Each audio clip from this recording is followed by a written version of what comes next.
नमस्कार दोस्तों, आपका स्वागत है हमारे यूट्यूब चैनल जीके बाज में। मैं मणिभूषण मिश्रा आप लोगों को करंट अफेयर्स का भाग 2 पढ़ाने वाला हूं, जो जनवरी महीने का, जो अभी हाल फिलहाल के महत्वपूर्ण प्रश्न हैं और आपके सभी एग्ज़ामों के लिए अति महत्वपूर्ण होंगे।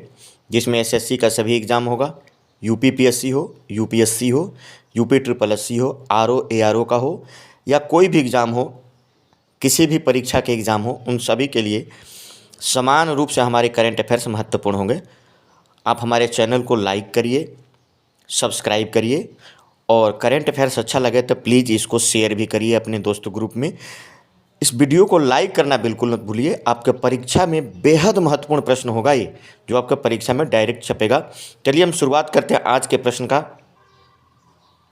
पहला प्रश्न है, फीफा का भी सर्वश्रेष्ठ खिलाड़ियों का पुरस्कार जो अभी दिए जाने की घोषणा की गई है, तो वर्ष 2023 के लिए सर्वश्रेष्ठ खिलाड़ियों का पुरस्कार, तो आप देखिए फीफा का वर्ष 2023 सर्वश्रेष्ठ खिलाड़ी का पुरस्कार, सर्वश्रेष्ठ पुरुष फुटबॉलर का जो खिताब है लियोनेल मेसी जो अर्जेंटीना का दिया गया है। सर्वश्रेष्ठ महिला फुटबॉलर का खिताब एटाना बोनमती स्पेन के, इनको दिया गया है। ये दोनों ही के दोनों बड़े महत्वपूर्ण हैं, आपको याद रखना है। मैं इसको हाईलाइट कर दे रहा हूँ, ये दोनों बहुत ही महत्वपूर्ण हैं। परीक्षा में लगभग ये दोनों पूछे जाएंगे। वर्ष का सर्वश्रेष्ठ पुरुष कोच कौन है? Pep Guardiola, Manchester city. सर्वश्रेष्ठ महिला कोच सेरेना विलियम्स, इंग्लैंड। सर्वश्रेष्ठ पुरुष गोलकीपर एडरसन, ब्राज़ील। सर्वश्रेष्ठ महिला goalkeeper Mary Earps, England. FIFA fair play award ये पूछा जा सकता है, ब्राज़ील टीम को मिला है। फीफा के बारे में जान लीजिए। फीफा का फुल फॉर्म क्या होता है? Federation of international football association. स्थापना हुई थी 21 मई 1904 को पेरिस में। इसका जो मुख्यालय है ज्यूरिख में है। इसके अध्यक्ष जो है जियानी इन्फेंटिनो हैं और इसके सदस्य देश 211 हैं। इन बातों को ध्यान में रखना है। 2022 में फीफा फुटबॉल विश्व कप जो हुआ था, आप याद रख लीजिएगा, दोहा कतर में हुआ था और इसका विजेता अर्जेंटीना था और उप विजेता फ्रांस को था। अर्जेंटीना ने फ्रांस को हराकर विश्व कप 2022 जीता था। ये 22वां फीफा फुटबॉल विश्व कप था। 23वां आगामी फुटबॉल विश्व कप जो होने वाला 23वां फीफा पुरुष फुटबॉल विश्व कप जो होगा 2026 में होगा और ये 3 देशों में होगा, अमेरिका, मैक्सिको और कनाडा में। याद रख लीजिएगा, बहुत ही इंपॉर्टेंट है। तो ये फीफा के बारे में आप लोग याद रखेंगे। दूसरा प्रश्न, विंग्स इंडिया 2024 प्रदर्शनी का आयोजन अभी किया गया है। कहाँ? हैदराबाद में किया गया है। Wings India very very most important, Hyderabad में 18 से 21 जनवरी 2024 तक इसका आयोजन किया जाएगा। 18 से 21 जनवरी हैदराबाद के बेगमपेट हवाई अड्डे पर इसका आयोजन होगा, ये ध्यान रखिएगा। विंग्स इंडिया का जो अभी हो रहा है 2024 में शुरू हो गया। अमृत काल में भारत का विश्व से जुड़ाव, ये इसका विषय है। अमृत काल में भारत का विश्व से जुड़ाव इसका विषय है। और इसके फैक्ट देखते हैं। इसका उद्घाटन जो किया नागरिक उड्डयन मंत्री ज्योतिरादित्य सिंधिया ने इसका उद्घाटन किया है, ये याद रख लेना है। और यह नागरिक उड्डयन में एशिया का सबसे बड़ा आयोजन है, ये ध्यान रखिएगा। हमारे जो नागरिक उड्डयन मंत्री हैं, एविएशन मिनिस्टर ज्योतिरादित्य सिंधिया हैं। आयोजन किसने किया था? तो भारतीय विमानपत्तन प्राधिकरण इसका आयोजन किया था और इसने भारतीय उड्डयन मंत्रालय और फिक्की के सहयोग से इसका आयोजन किया था। तो ये बातें आपको ध्यान रखना है, तो वेरी वेरी मोस्ट इंपॉर्टेंट। अगला प्रश्न देखिए, राष्ट्रीय स्टार्टअप पुरस्कार 2022 बहुत ही महत्वपूर्ण है। मैं कहूँगा आप सभी लोग इस वीडियो को लास्ट तक देखिए।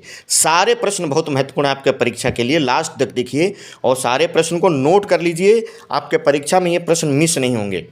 स्टार्टअप पुरस्कार 2022 अभी दिया गया है। 16 जनवरी को एक स्टार्टअप कार्यक्रम आयोजित किया गया था।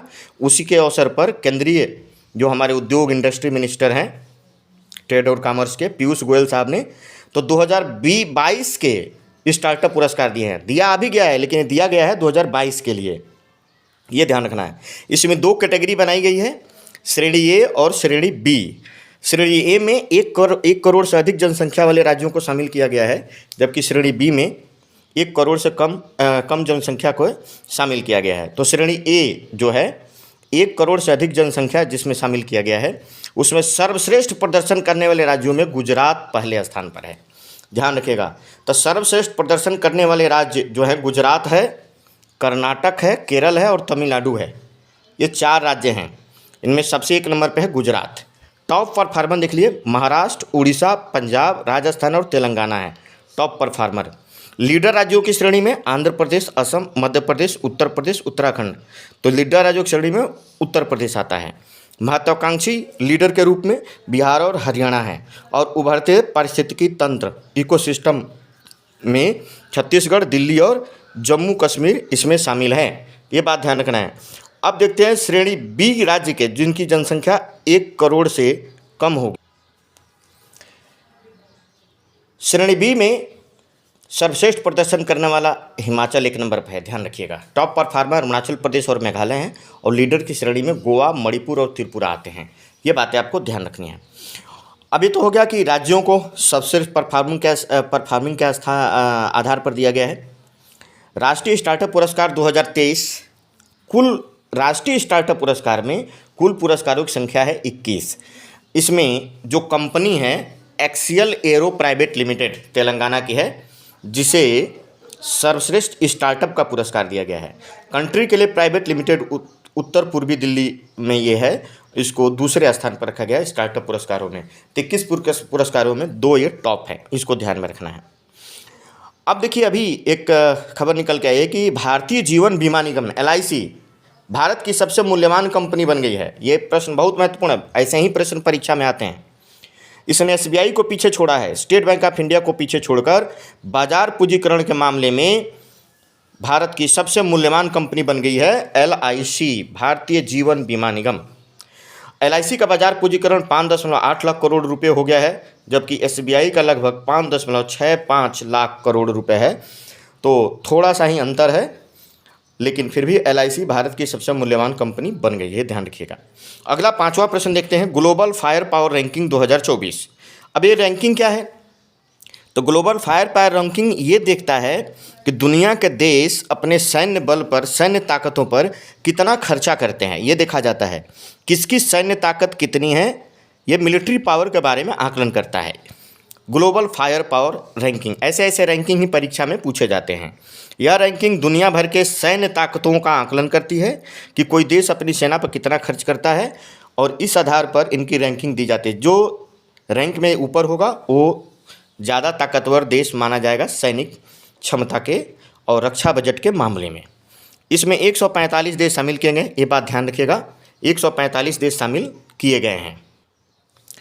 अभी सूचकांक में देखिए, सूचकांक में 60 कारकों को ध्यान में रखा जाता है, जैसे कि सैन्य उपकरण किसी देश के पास कैसा है, कितना है सैन्य उपकरण, सैनिक की संख्या कितनी है, उसकी वित्तीय स्थिरता कैसी है, भौगोलिक स्थिति, इस तरीके की चीज़ों को देखा जाता है, जिसमें लिखा है कि 60 कारकों को ध्यान में रखकर यह इंडेक्स बनाया जाता है।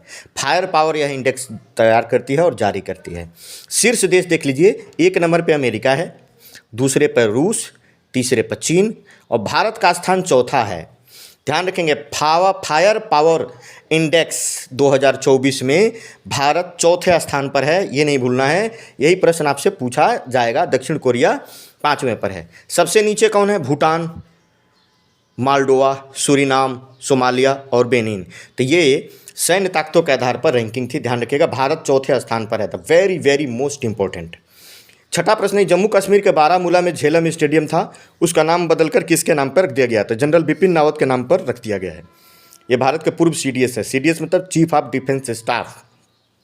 जनरल बिपिन रावत भारत के पहले चीफ ऑफ डिफेंस स्टाफ थे। 2019 में इनकी नियुक्ति की गई थी। वर्तमान में जनरल अनिल चौहान जो है भारत के CDS हैं, चीफ ऑफ डिफेंस स्टाफ। तो ये बात ध्यान रखने योग्य है। 2019 से CDS का पद आया है और पहले CDS थे बिपिन रावत। इनका जो है निधन हो गया था, आप देखेंगे पिछले साल तमिलनाडु में एक हेलीकॉप्टर क्रैश हुआ था, जिसके बाद उनकी मृत्यु हो गई थी। तो इन्हीं के नाम पर जम्मू कश्मीर के बारामूला में झेलम स्टेडियम का नाम बदल करके लिया गया है जनरल बिपिन रावत स्टेडियम। आप सभी लोगों से अनुरोध है कि हमारे जो चैनल है उसके सारे वीडियो आप देखिए, आपके लिए बड़े महत्वपूर्ण होंगे। सभी लोगों से अनुरोध है, लाइक अवश्य करिए। लाइक करने में कुछ नहीं जाता आपको, आप एक लाइक तो अवश्य करिए।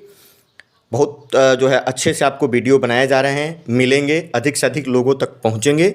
हमारे चैनल को सब्सक्राइब करिए, अपने दोस्त ग्रुप में भी सब्सक्राइब करवाइए, आपको बहुत ही शानदार अपडेट मिलेंगे। इस पर सभी सब्जेक्ट भी मैं पढ़ाऊंगा। तो आप ध्यान रखिएगा। और करंट अफेयर्स के वही प्रश्न मिलेंगे जो डायरेक्ट परीक्षा में आएंगे। चलिए, इस वीडियो को देखने के लिए आप सभी लोगों का बहुत बहुत धन्यवाद। जय हिंद, जय भारत।